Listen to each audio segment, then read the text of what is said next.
Good morning, geometry class. I hope that you're doing pretty well this morning. I hope you're doing really well this morning, actually, of course.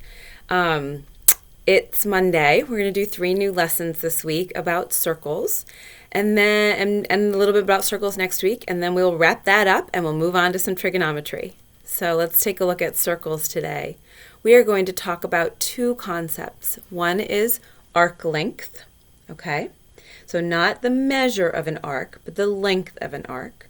And we're going to talk about inscribed angles and the measure of inscribed angles. So let's take a look at that, all right?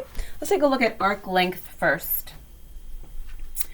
So if I take a look at this circle, I can see that the radius equals 5. So I know that the circumference of this circle is 10 pi, right? 2 times the radius times pi, or pi times diameter.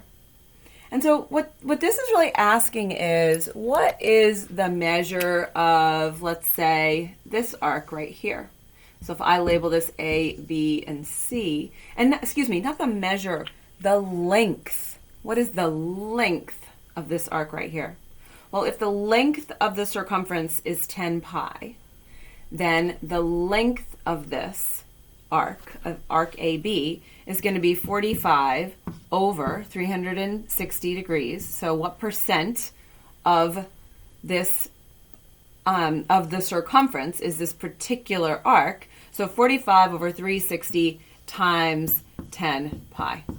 And you can reduce this. This is really 1/9, right? 45 over 360, not 1/9, sorry, 1/8. Okay, so this would be 1/8 times 10 pi.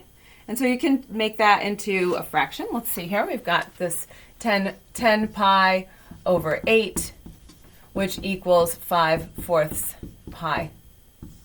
And that's my answer for the length of this arc AB. To do the length of arc BC, we would take 120 degrees over 360 times 10 pi. So again, that's going to be 1/3. 120 is 1/3. I don't think mine represents 1/3 very well here, but that's fine. So 1/3 of this whole circumference, which is going to be 10/3 pi, or 10 pi over 3, is going to be the length of arc BC. All right? So let's check out this one over here. This is a totally separate concept. All right, we're just learning them on the same day. So this is a separate concept. It's about inscribed angles. We have seen inscribed angles, but we have not talked about their measure.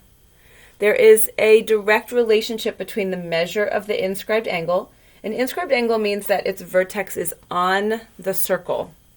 Its vertex is on the circle. So an inscribed angle's angle measure equals 1/2 of the measure of the intercepted arc.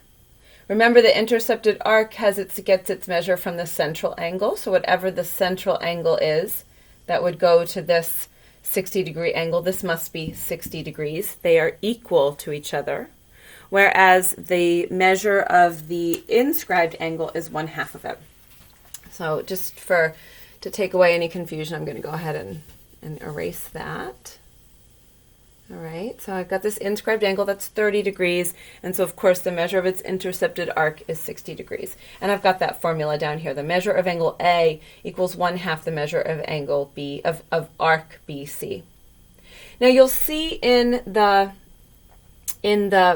problems for today that you might have something like this. Well, let's take a look.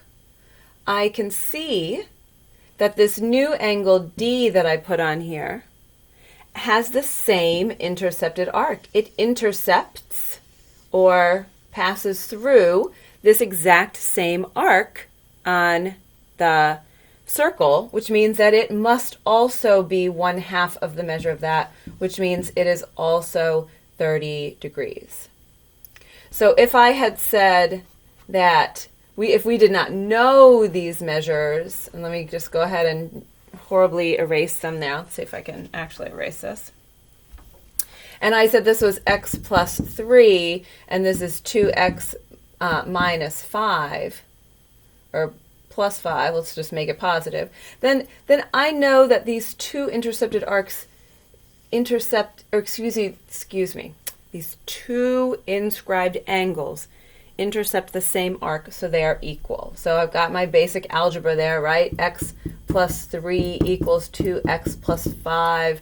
And so I can go ahead and negative x equals 2. So x equals negative 2. It looks like I've made something that still works. They're both positive. So because, of course, in geometry, the answers need to result in positive geometric values. All right, so intercepted arc, the measure of the arc equals 1/2, the measure of the intercepted angle equals 1/2 the measure of the intercepted arc. I am saying everything wrong. Let me try one more time. The measure of the inscribed angle equals 1/2 the measure of the intercepted arc. Let's say it together. The measure of the inscribed angle equals 1/2 the measure of the intercepted arc. Whew. And if we go back to arc length, which has to do with circumference, then whatever percent of the circle the central angle is, gives you the percent of the circumference. Oh my goodness. Okay. Have a good day, everyone. I hope you're not tripping over your words like I am today. Bye.